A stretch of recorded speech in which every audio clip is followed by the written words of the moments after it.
Hello, friends, and welcome to Jenny's Sewing Room. In my last episode, I was doing some quilting and sewing things, and I did a very special trick, and at least one of my fans went a little crazy about my quilter's knot, so she wanted me to show you this again. So I'm going to take a piece of nice stiff thread to show you how to do this.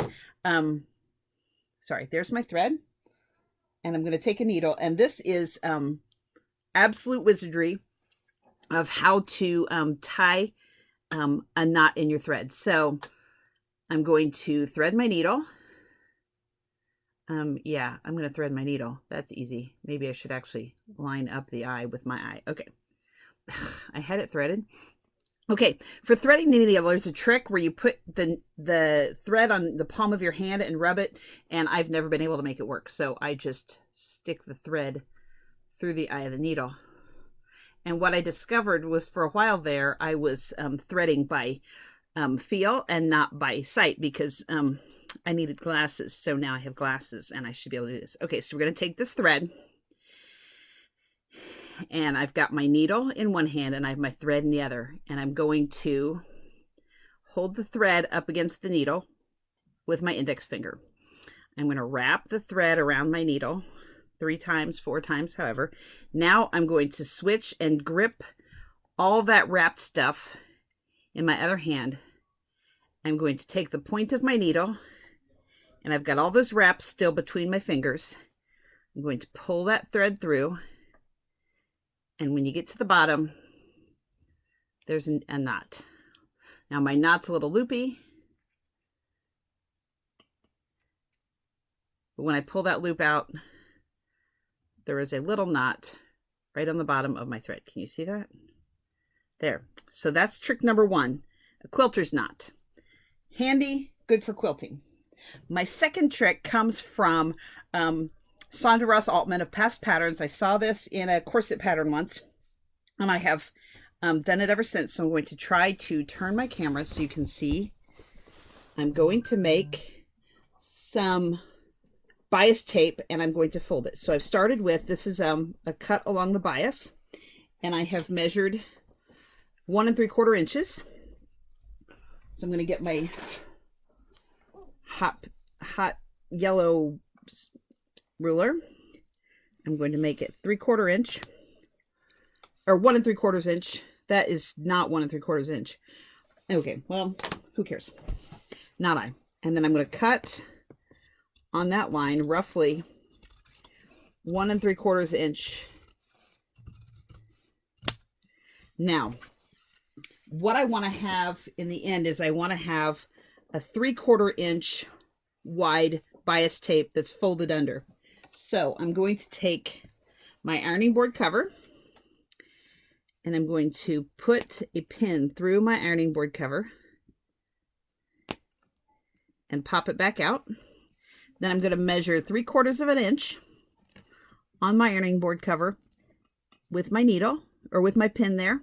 And when I get to 3/4 inch, I'm going to go back down into the ironing board again. So if you see this, you can see my pin is here, and I have this gap. So that's going to make a 3/4 inch wide space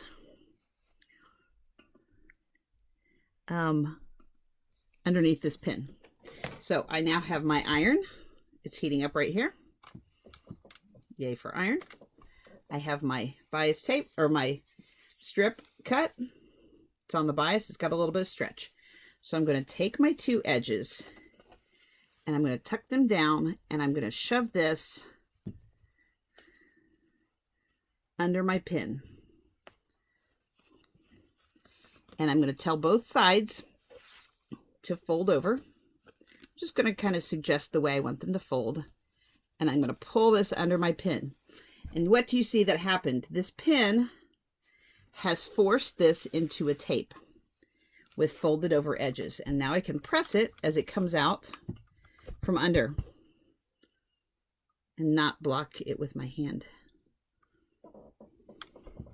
Now I'm going to pull a little more.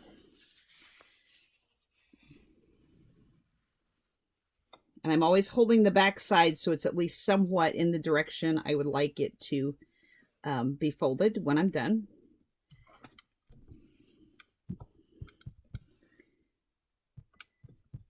Now this is what's called single fold bias tape because the edges are the only part that are folded.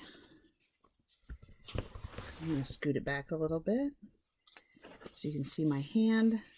I've got my finger in here, so I'm pulling it through, but you can see the pin is actually doing the work of folding it. You just might need to be a little more forceful if it folds one side further than the other.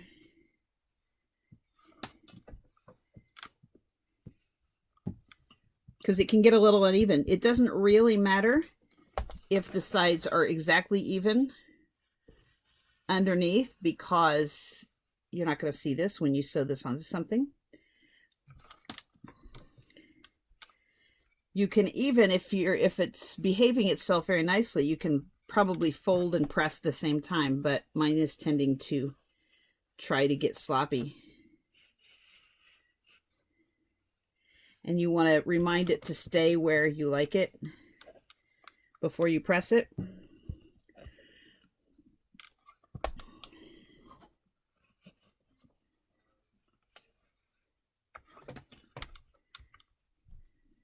And this is what I used for channels for my corset that I made, because then you sew it onto the garment and you will see I have a lovely piece of bias tape.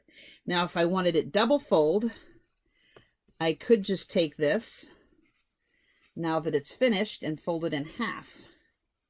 Now, it's going to be even because I used the same distance by using that pin. Because I only cut it 1 3/4 inches, it's not going to be a very thick double fold bias tape like you would buy at the store from your nice bias tape people. But this is a trick that works. It's brilliant. And you'll see I now have perfectly folded bias tape. And you can see where I pressed that center part. If I wanted it to be really solid, I could even spritz it with a little bit of water and press it down, and you have bias tape. So if you're doing something that you need bias tape and you can't go buy it because everybody wants bias tape right now, this works.